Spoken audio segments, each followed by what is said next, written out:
You're just some regular fish cutter, nothing special. Yet you can split a massive boulder clean in half with one slash. You can even cut through lightning bolts flying right overhead. Because after 20 years of reincarnation, you've already maxed out your power level. To keep your true strength hidden, you've been laying low until you become the strongest in the world. But then one day, your girlfriend shows up with some flashy dressed dude right in front of you. Lu Chen, we're just not right for each other anymore. Tian Hao is a tier 2 warrior. He's the only one who makes me feel safe.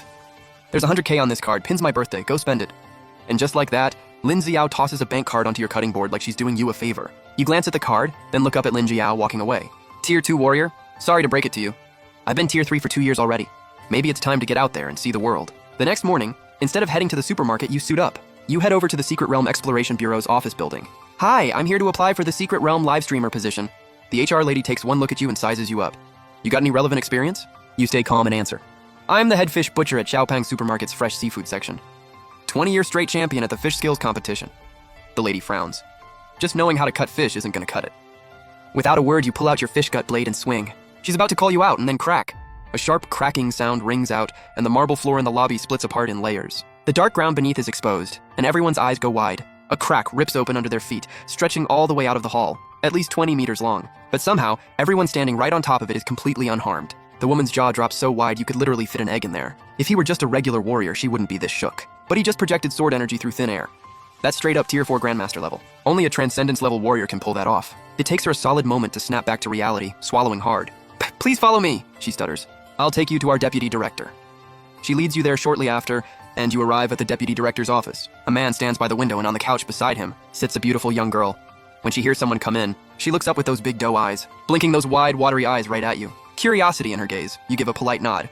Hello, I'm here for the Secret Realm live streamer spot. What's the test? The man at the window turns around, gold-framed glasses, totally unbothered. Simple, he says calmly. Pass the warrior assessment, I'm a busy man. Right here, right now, hit me with your strongest attack. You scan the room and hesitate. You sure you want me going all out in here? The HR lady opens her mouth like she wants to say something, looking extremely uneasy. Suzewa just smiles lightly and adjusts his glasses. Relax, he says, full of confidence. Don't hold back. Since I'm the one telling you to, he doesn't get to finish. A flash of cold light cuts through like lightning. Suzewa instinctively looks up. In that instant, his blood runs cold. A bone-chilling chill shoots straight from his heels up to his skull. He could have sworn he saw his great-grandma waving him over from the other side. In the void above, countless invisible sword beams crisscross and interweave, forming a massive sword radiating pure terror. Suzewa. Oh, shh. He can't keep that cool act up anymore. Sword energy takes shape. This kid is actually a tier 4 Grandmaster? He's only a measly tier 3 condensed steel warrior. Against this kind of power, he doesn't stand a chance. How is he supposed to fight this? As the sword swings, the entire office shakes like some invisible giant hand is rocking it. Hairline cracks crawl across the walls like they just can't handle the sheer force of that sword intent. Suzewa doesn't hesitate for even a second.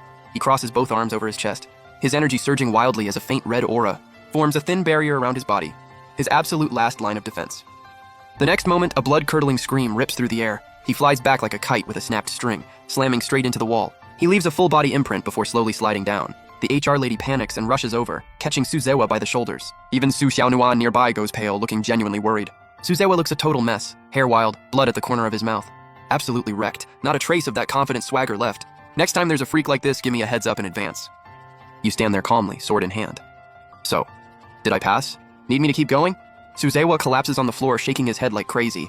His gold glasses flew off to who knows where. No, bro, I'm done, you passed. Tomorrow at 1 p.m. you enter the realm. Deep down, he knew. If you hadn't held back 80% of that attack, he'd probably be laid up in a hospital bed right now. Or worse, following great-grandma to the other side. Totally possible. Su Xiaonuan watches her brother looking like a complete disaster, and just bursts out laughing. Then, she looks over at you, standing tall with your sword, and her heart suddenly starts racing. Like there's a little deer going absolutely wild in her chest. Only after you leave does Suzehua finally force himself up off the ground. Where did this freak even come from? Sure, not quite as handsome as me, but way stronger, like it's not even close. How is he even trained like this? Could he be from one of those ancient martial clans? Suzewa furrows his brow, mind racing through every possibility. Because in all of Tianshui City, there are fewer than 10 registered grandmasters on record. The youngest is 40. Outside of those ancient martial families, Suzewa just can't think of anyone who could be this young, and already hit grandmaster level. But honestly, this is a blessing. With him on my side, I can finally earn my father's approval. The next day at 1 p.m., the eastern outskirts of Tianshui City are fully cordoned off. Dozens of armed soldiers are on full alert. At the same time, practically every single citizen in the Dragon Nation has tuned in to watch this state-sponsored secret realm expedition. On camera, the glamorously dressed host Wang Sisi flashes her signature smile. Good afternoon, everyone. I'm your host, Wang Sisi. Over the past year, secret realms have been popping up all across the country. Some civilians who accidentally wandered in didn't make it out, sparking widespread panic. Today, the government has recruited elite warriors to go in and explore, This entire expedition will be streamed live. giving you a full look at the dangers inside and just how powerful our Dragon Nation warriors really are. The camera pans to 9 battle-ready warriors lined up to the side. Some tall, some short, men and women both. There's even a sharp-eyed elder with a full head of silver hair. But every single one of them has the same look. Chin slightly lifted, wearing that "I'm better than everyone here" energy, like they were born above the rest of us. Outside the perimeter, regular folks are craning their necks to get a look, faces full of awe and admiration. Among the crowd, the dolled-up Lin Jiao is gazing with those lovesick eyes, locked onto Liu Tianhao, one of the 9 warriors. Tianhao barely does anything, just a slight smirk, a faint little smile, and the girls nearby absolutely lose it. Lin Jiao soaks in all the envious looks aimed her way, eyes gleaming with pride, quietly patting herself on the back. What a smart call that was. Only someone like Liu Tianhao, powerful and good-looking, could give her the security she's always wanted, and the dream life to go with it. As for Liu Chen, he's just a bottom-tier fish cutter at some hole-in-the-wall shop. Doesn't matter how long he keeps cutting fish, he'll never have the status or glory of someone like Tianhao, and he definitely can't give her a future. The host finishes introducing everyone. She glances down at her script, then her brow furrows slightly. Something's off. Weren't there supposed to be 10 warriors? Why are we one short? Just then, a voice comes from outside the perimeter. There you are, strolling over casually. Excuse me, coming through. The moment Lin Jiao hears that familiar voice, her whole body stiffens. Then disgust flashes in her eyes. Liu Chen! Didn't I already tell you? Stop chasing after me. Why did you follow me all the way out here? Have you no shame? But you don't even flinch, not a single pause in your step, not even a glance her way. Lin Jiao might as well be a random stranger you've never seen before. She freezes, mouth open, standing there like a statue, face going pale, then red. A few seconds pass before she snaps out of it and opens her mouth again. But then she notices a pretty girl inside the perimeter, dressed in white, walking over with a light, breezy stride. She calls out to you warmly. Liu Chen, you made it, who's that? You answer without missing a beat. No idea. Su Xiaonuan blinks, then the light bulb goes off. Oh, so just a random NPC, she says with a grin. Lin Jiao's face turns stone cold.